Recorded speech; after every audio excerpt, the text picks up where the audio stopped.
الحمد لله رب العالمين والصلاة والسلام على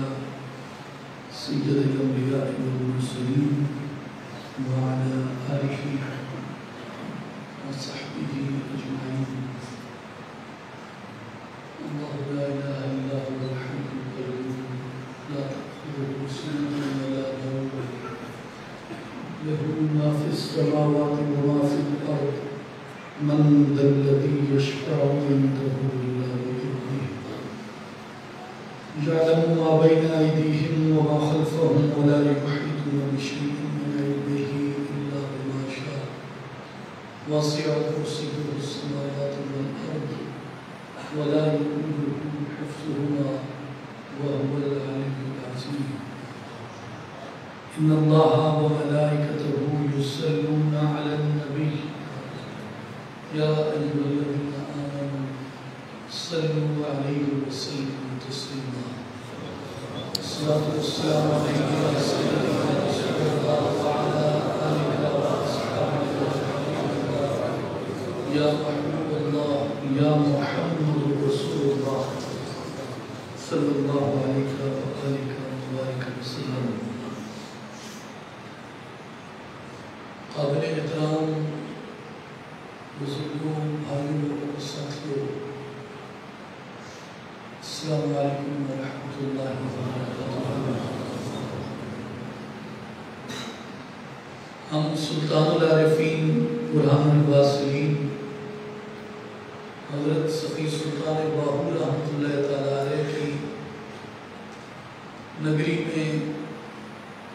آپ کے در اقدس کے قرب میں موجود ہیں، اور ہمارے لیے یہ سعادت سے کم نہیں ہے کہ اللہ تعالیٰ نے ہمیں اس پاکیزہ اور بابرکت نگری میں جمع کیا۔ قرآن مجید میں جہاں 15واں پارہ شروع ہوتا ہے، واقعہ معراج بیان ہوتا ہے، سبحان الذی اسری بعبدہ لیلا من المسجد الحرام الی المسجد الاقصی الذی بارکنا حولہ۔ یہاں فرمایا گیا ہے کہ پاک ہے وہ ذات کہ اپنے بندے کو ایک ہی رات میں لے گیا مسجد حرام سے مسجد اقصی کی طرف، اور مسجد اقصی کی جہاں بات فرمائی اس کے قرب و جوار کو برکت بنایا ہے۔ امام قرطبی رحمۃ اللہ تعالیٰ علیہ نے اور دیگر کئی مفسرین نے جو اقصی شریف کا گرد و نواح ہے، اور حتیٰ کہ جو مسجد حرام کا بھی گرد و نواح ہے، بعض نے یہ کہا کہ یہاں برکت سے مراد مسجد حرام کا گرد و نواح ہے، اور بعض نے کہا کہ یہاں برکت سے مراد مسجد اقصی کا گرد و نواح ہے، اور جو اس کے گرد و نواح کے اوپر انہوں نے دلائل دیے، انہوں نے یہ فرمایا ہے کہ اس کی برکات میں سے ایک برکت یہ ہے کہ جہاں مسجد اقصی شریف ہے اس کے ارد گرد بکثرت انبیاء اور صالحین کی قبور ہیں، انبیاء اور صالحین کے مزارات ہیں۔ تو اس لیے جہاں صالحین مدفون ہوتے ہیں، جہاں اولیاء اللہ کا مقام مدفن ہوتا ہے، جہاں ان کا مقام آخرت ہوتا ہے، اس مقام کو اللہ تبارک و تعالیٰ نے قرآن مجید میں عظمت اور برکت والا بیان فرمایا ہے۔ اس لیے ہم جب اولیاء اللہ کی بارگاہ میں جاتے ہیں، ان کے مقام برکت پہ جاتے ہیں، تو وہ مقامات اللہ تبارک و تعالیٰ کی نشانیوں میں سے نشانی ہوتے ہیں۔ جیسے سیدہ حاجرہ سلام اللہ علیہا جو زوجہ پیغمبر بھی تھی اور ام پیغمبر بھی تھی، مگر خود ولیجہ تھی، خود ولیجہ تھی، کیونکہ کوئی عورت نبی نہیں ہوئی. جتنے انبیاء ہوئے وہ تمام قرآن مجید کی روح سے رجال تھے، مرد تھے. کسی عورت کو نبوت نہیں ملی مگر سیدہ حاجرہ پاک جو تھی وہ ولیہ کاملہ تھی. اور جس وقت انہوں نے سعی کی پانی کی تلاش میں صفا و مروہ کی چوٹیوں کے اوپر، تو اللہ تبارک و تعالیٰ نے قرآن مجید میں یہ فرمایا کہ جس مقام پہ بی بی حاجرہ نے سعی کی ہے، یہ دوڑتی رہی ہیں. اور اس دوڑنے کے پیچھے جذبہ کیا تھا؟ جذبہ یہ تھا کہ شوہر نے رضائے الہی اور حکم الہی سے اپنے اس چھوٹے سے بچے کو اور اپنی زوجہ کو اس بے آب و گیا وادی میں چھوڑا اور اللہ کی رضا کی تلاش میں چل پڑے، حکم الہی میں چل پڑے. تو بی بی حاجرہ کا دل اس پہ تنگ نہیں تھا، وہ رضائے الہی پہ راضی تھی. اس کے باوجود کہ خود تنہا تھی، اس کے باوجود کہ کوئی نگہبان نہ تھا، اس کے باوجود کہ بیٹے کے لیے خورد و نوش کا کوئی اہتمام نہ تھا، بیٹے کے لیے مناسب خوراک کا بندوبست نہ تھا، مگر اس سب کے باوجود بھی وہ اللہ کی رضا پہ راضی تھی، اللہ کی تقدیر پہ خوش تھی. اور اس امتحان اور اس آزمائش سے ان کا دل تنگ نہیں تھا، وہ بخوشی اس آزمائش سے گزر رہی تھی. تو جس وقت بیٹے کو انہوں نے دیکھا کہ وہ پانی کے لیے بلبلا رہا ہے، اب یہ بھی یقین ہے کہ یہاں پانی بھی موجود نہیں ہے، مگر اللہ کی توکل پہ، اس کی رحمت کے بھروسے پہ، اس کے فضل کے یقین پہ کبھی ادھر آتی ہیں اور کبھی ادھر جاتی ہیں. ان کا جو یہ جذبہ ایک طرف امتحان کی کیفیت ہے اور ایک طرف راضی و رضا ہے، اللہ تعالیٰ کو اتنا پسند آیا کہ فرمایا کہ ہم نے صفا اور مروہ کو اپنی نشانیوں میں سے بنا. تو ایک ولیہ کی سعی، ایک ولیہ کی ریاضت، ایک ولیہ کی مشقت، ایک ولیہ کا رضائے الہی کے لیے تکلیف سے گزرنا اللہ کے ہاں کتنا مقبول ہے کہ اس مقام کو اپنی نشانیوں میں سے بنا دے. الصفا والمروہ من شعائر اللہ، کہ صفا اور مروہ اللہ کی نشانیوں میں سے نشانی ہے. اب سعی ولیہ نے کی، نشانی اللہ نے اپنی فرمایا. اس سے اولیاء اللہ نے یہ مسئلہ مستنبط کیا، اس دلیل سے انہوں نے یہ بات اخذ کی کہ وہ لوگ جو زندگی میں مشقتیں اٹھاتے ہیں، جو ریاضتیں کرتے ہیں، جو محنتیں کرتے ہیں اللہ کی رضا کے لیے، اللہ کے قرب کے لیے، اس کے دین کی سربلندی کے لیے، اس کے پیغام کو عامت الناس تک پہنچانے کے لیے، اور اپنی پیاری سے پیاری چیز کو بھی قربان کر دیتے ہیں، تو جس مقام پر وہ لوگ دفن ہوتے ہیں، وہ مقام اس اعتبار سے اللہ تبارک و تعالیٰ کی نشانیوں میں سے ایک نشانی ہوتا ہے کہ وہ لوگ ہوتے ہیں جن کی زندگی کا ایک لمحہ بھی یاد الہی سے غافل نہیں گزرا. اس لیے ان مقامات پہ جانا، ان مقامات کی زیارت کرنا، ان مقامات سے دعا کرنا، یہ زیادہ مقبول عمل ہوتا ہے. اللہ تبارک و تعالیٰ اس بات کو پسند فرماتا ہے. اور جب اس مقام برکت کے وسیلے سے، ان اولیاء اللہ کے اعمال صالحہ کے وسیلے سے، ان کے وجود مسعود کی برکت کے وسیلے سے، ان کی منزہ اور مبرہ اور پاک ارواح کی اس نورانیت، روحانیت اور لطافت کے وسیلے سے جو اللہ نے انہیں عطا کی، اس پاکیزگی کے وسیلے سے جو اللہ نے انہیں عطا کی، اس صفائی کے وسیلے سے جو اللہ نے انہیں عطا کی، جب بندہ دعا کرتا ہے تو وہ دعا بارگاہ الہی کے اندر مقبول ہو جاتی ہے. اس لیے کہ اللہ تبارک و تعالیٰ نے قرآن مجید میں یہ فرمایا ہے کہ وَابْتَغُوا إِلَيْهِ الْوَسِيلَةَ، اللہ کی طرف وسیلہ تلاش کرو، اللہ کی طرف وسیلہ تلاش کرو. جہاد بھی ایک وسیلہ ہے، کتاب بھی ایک وسیلہ ہے، پابندی شریعت بھی ایک وسیلہ ہے، صحبت صالحین بھی ایک وسیلہ ہے، اور محمد مصطفیٰ احمد مصطفیٰ صلی اللہ علیہ وآلہ وسیلوں میں سب سے افضل وسیلہ ہے۔ حضور علیہ السلام آپ تمام وسیلوں میں سب سے افضل وسیلہ ہیں، اس لیے کہ حضور وجہ تخلیق کائنات، حضور باعث تخلیق کائنات، حضور صلی اللہ علیہ وآلہ وسلم اللہ تبارک و تعالیٰ کی توحید پہ سب سے بڑی دلیل ہیں، باقی تمام براہین ہیں، حضور برہان اعظم ہیں، باقی تمام دلیلیں ہیں، حضور برہان اکبر ہیں، باقی تمام مظاہر ہیں، حضور صلی اللہ علیہ وآلہ وسلم مظہر اتم ہیں۔ اس لیے میرے بھائیوں اور بزرگوں، باقی تمام وسیلے ہیں، نبی پاک شہر اولاق صلی اللہ علیہ وآلہ وسلم کی ذات گرامی سب سے بڑا وسیلہ ہے۔ جب آپ حضور کے وسیلے سے دعا کرتے ہیں،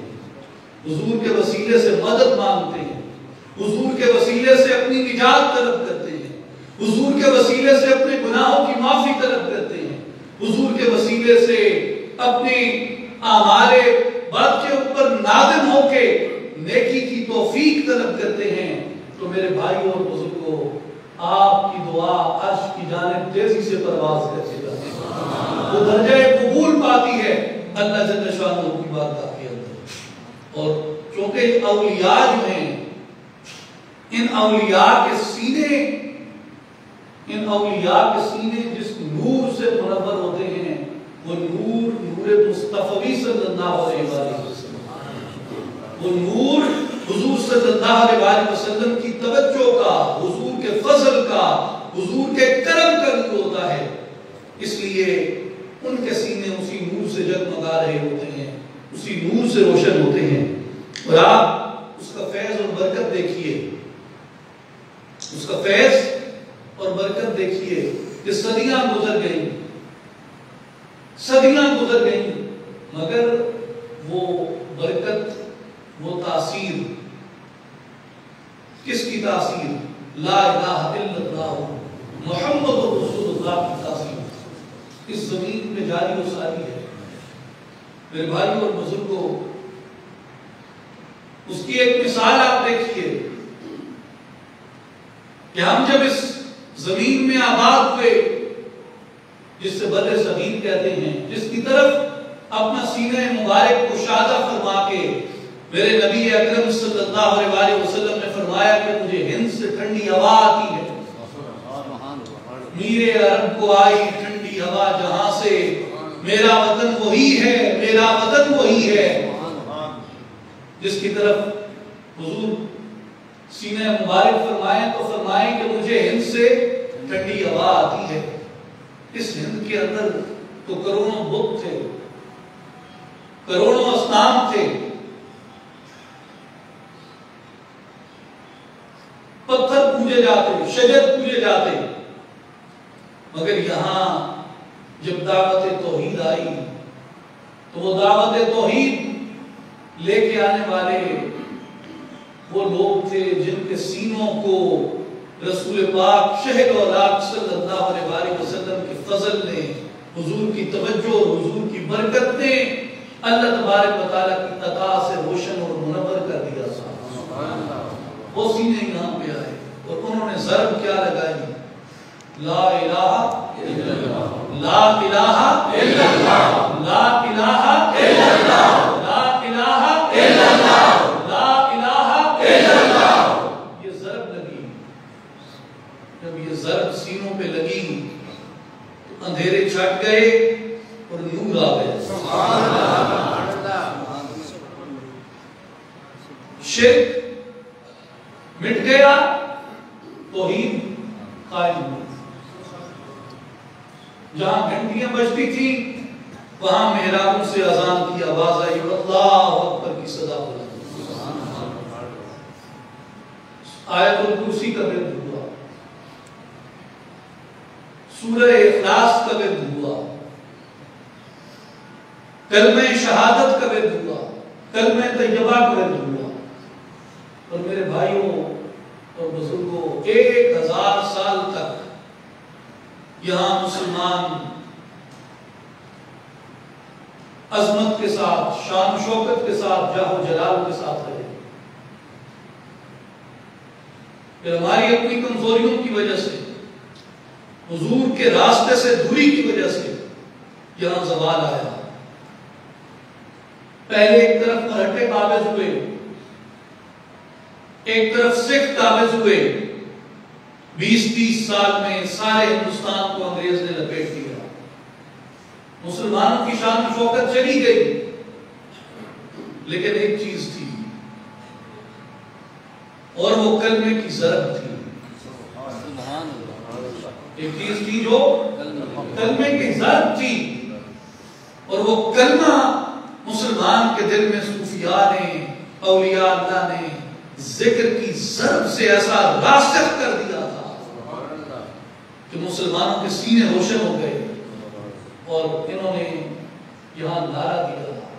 اور نعرہ انہوں نے یہ دیا کہ اگر کوئی یہ چاہے کہ جمہوریت کے ذریعے ہمیں اپنا غلام بنا لے گا. آج لوگ یہ کہتے ہیں کہ اگر بنگلہ دیش, پاکستان, ہندوستان سب ایک ہوتے تو مسلمان غالب آ جاتے. ان لوگوں کو یہ معلوم نہیں کہ کانگریس جمہوریت لے کے آنا چاہتی تھی, اور اس کے پیچھے جو براہمن ذہنیت تھی وہ یہ دو نعرے دیتے تھے. تو کہتے تھے کہ ہم قدیم الآباد ہیں, ہم قدیم الآباد ہیں, کہ سب سے پہلے یہاں ہم آباد تھے, اس لیے حکمرانی ہمارا حق ہے. اور دوسری وہ بات کرتے تھے ہم کثیر التعداد ہیں, ہم تعداد میں اکثر ہیں, اس لیے حکمرانی ہمارا حق ہے. اگر حکمرانی ہم ان کو دے بھی دیتے تو وہ ہمارے ساتھ کیا کرتے. 1936 کی وزارت جب کانگریس کو ملی, انہوں نے اسلام دشمن ترانہ بندے ماترم ہندوستان کا قومی ترانہ بنایا, اردو زبان کے اوپر پابندی لگائی, اسلامی تشخص کے اوپر حملہ کیا, اور اس طرح کی کئی ایسی خرافات کانگریسی وزارتوں کے دوران ہوئی جس سے وہ لوگ جو اس گومگو کا شکار تھے کہ جناح سچا ہے یا جناح جھوٹا ہے, انہیں اس بات کا یقین ہو گیا کہ یہ مرد درویش جو کہہ رہا ہے وہ صحیح کہہ رہا ہے. اگر براہمنوں کو اقتدار مل گیا وہ اس زمین سے اسلام کو ختم کر دیں گے. اس کی دلیل آج ہے کہ ہندوستان میں کیا ہو رہا ہے. مساجد توڑی جا رہی ہیں, قرآن جلائے جا رہے ہیں, خانقاہیں مسمار کی جا رہی ہیں, مسلمانوں کو زبردستی ہندو بنایا جا رہا ہے, شمشیر کے زور پہ, بندوق کے زور پہ. ریاست ہند اس کے اندر برابر کی شریک ہے.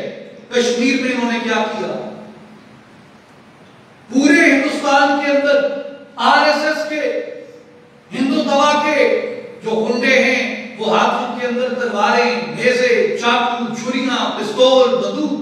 آتشی اسلحہ ہر چیز لے کے گھومتے ہیں اور مسلمانوں کی بستیوں پہ حملہ آور ہوتے ہیں. خواتین سے زیادتیاں کرتے ہیں, بچوں کو قتل کرتے ہیں, گھروں کو, جائیدادوں کو جلاتے ہیں, اور لاکھوں کے مجموعوں کے اندر کھڑے ہو کے وہ مسلمانوں کا تجارتی بائیکاٹ کرتے ہیں. اور یہ ویڈیوز آپ نے عام دیکھی ہوں گی جس میں وہ لاکھوں کی تعداد میں کھڑے ہو کے یہ کہتے ہیں کہ کسی مسلمان سے تجارت نہ کرو, کسی مسلمان کی دکان سے سودا نہ خریدو, کسی مسلمان مزدور سے مزدوری نہ کراؤ, کسی مسلمان کاریگر کو اپنے کام کے اوپر نہ بلاؤ. میرے بھائی اور بزرگوں, اس وقت اگر آج لوگ یہ کہہ رہے ہیں, جناب کے بدترین مخالف یہ کہہ رہے ہیں, عمر عبداللہ فاروق عبداللہ نے کہا, شیخ عبداللہ کے بیٹے محبوبہ مفتی نے کہا, اور میں نام یہاں نہیں لیتا, پھر کہتے ہیں کہ فرقہ واریت ہوتی ہے. بڑے بڑے لوگ آج اس بات کو تسلیم کرتے ہیں کہ جناح سچ پہ تھا. اور اس وقت جن لوگوں نے پاکستان بنانے کی مخالفت کی وہ آج اشک ندامت بہاتے ہیں کہ ہم نے پاکستان کی مخالفت کیوں کی. اس لیے پاکستان کا نظریہ حق سچ کا نظریہ تھا, لیکن اس نظریے کی آتش کہاں سے آئی, اس نظریے کی چنگاری کہاں سے آئی, اس کا نعرہ کیا تھا, پاکستان کا مطلب کیا, لا الہ الا اللہ. پاکستان کا مطلب کیا, لا الہ الا اللہ. پاکستان کا مطلب کیا, لا الہ الا اللہ. یہ چنگاری کہاں سے آئی؟ کہتے ہیں کہ یہ نظریہ علامہ اقبال نے دیا. میں نے کہا اگر اقبال نے دیا تو اقبال کی نمائندہ غزل کیا ہے, نمائندہ کلام کیا ہے, لا الہ الا اللہ. اس مجمع عام میں آپ کسی کو بھی کھڑا کر کے پوچھ لیں کہ اگر اقبال اس نظریے کا شارع ہے تو اقبال کی نظم یا غزل کون سی ہے، کون سا کلام ہے جو اس لا الہ الا اللہ کی ترجمانی کرتا ہے؟ کوئی بتا سکتا ہے؟ جی، خودی کا سدر نہا لا الہ الا اللہ، خودی ہے تیل فسان لا الہ الا اللہ، یہ مال و دولت دنیا، یہ رشتہ و پیوند بتانے وہم و گما لا الہ الا اللہ، خرد ہوئی ہے زمان و مکان کی زمناری، زمان ہے نہ مکان لا الہ الا اللہ، یہ دور اپنے براہین کی تلاش میں ہے، مجھے ہے حکم اذان لا الہ الا اللہ۔ کبھی آپ نے سوچا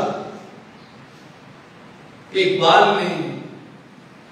یہ تصور کہاں سے اخذ کیا لا الہ الا اللہ؟ اگر آپ شاعری کی زبان سمجھتے ہیں، ادب سے تھوڑا بہت شغف رکھتے ہیں، تو آپ کو علم ہوگا کہ ہر بڑا شاعر اپنے سے پہلے گزرے ہوئے شعراء سے استفادہ کرتا ہے، جیسے رومی نے حکیم سنائی غزنوی سے اور فرید الدین عطار سے استفادہ کیا، جیسے مرزا غالب نے عبد القادر بیدر سے استفادہ کیا، جیسے خود علامہ اقبال نے بڑے بڑے شعراء سے استفادہ کیا، رومی سے استفادہ کیا۔ شعراء،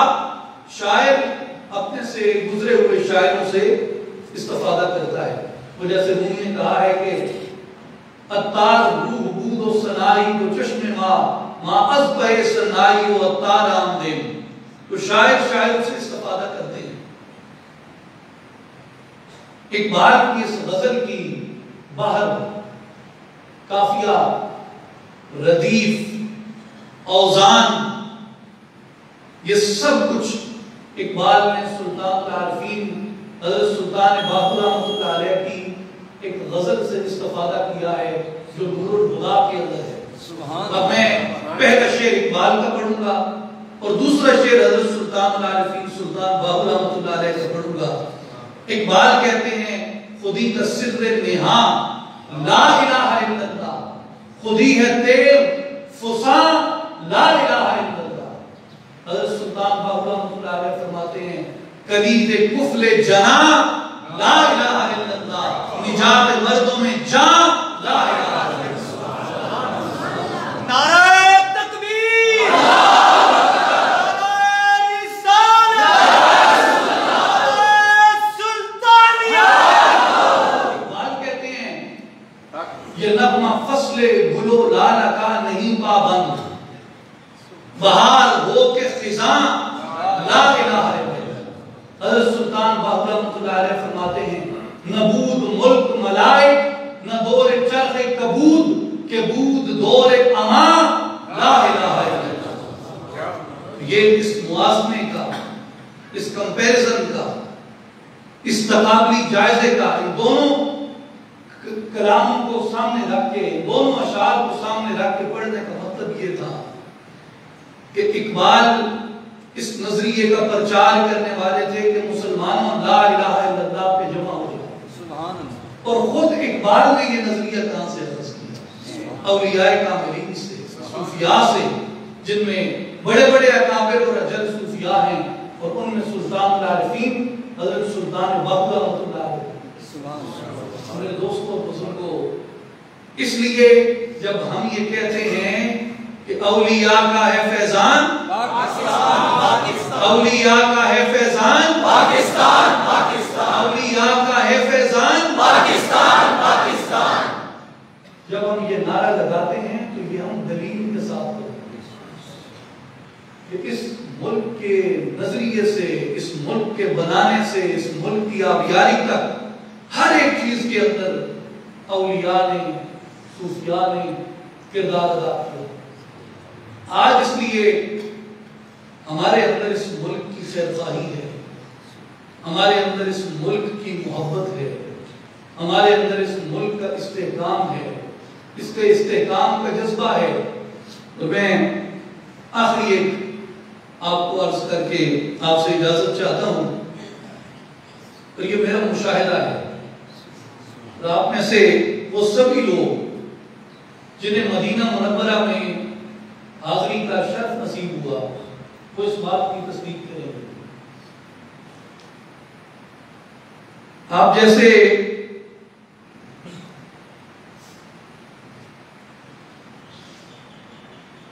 مسجد نبوی شریف میں جاتے ہیں،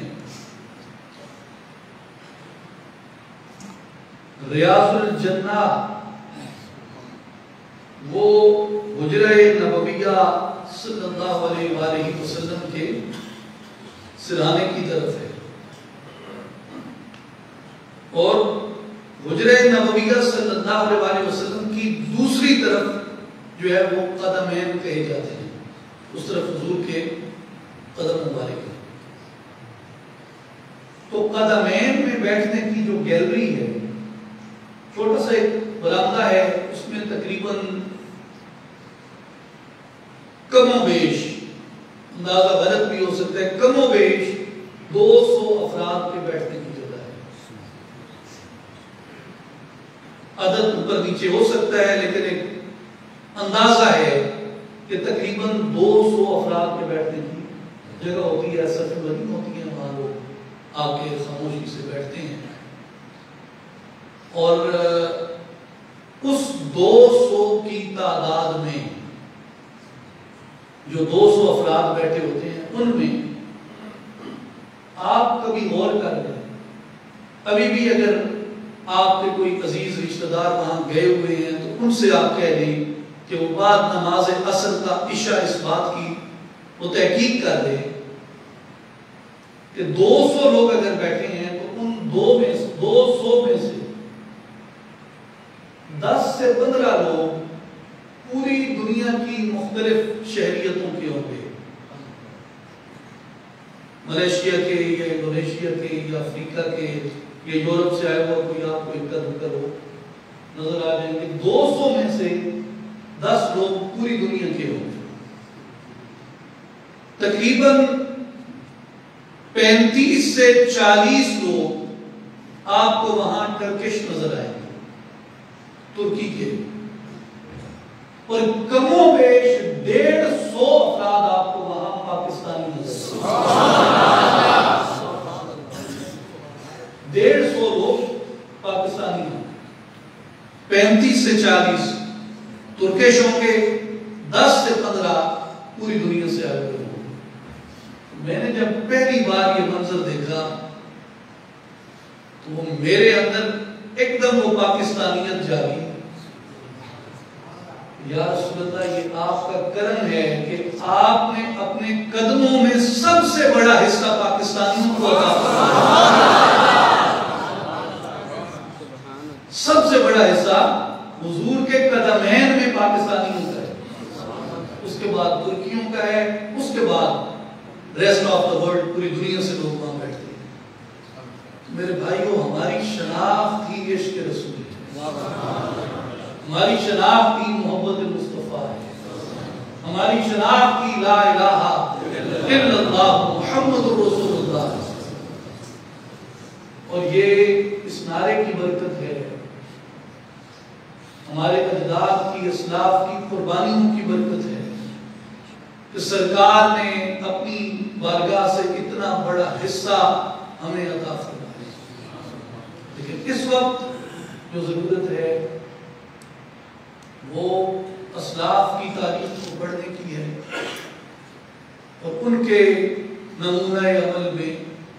ڈھلنے کی ہے، ان کی سچائی کو،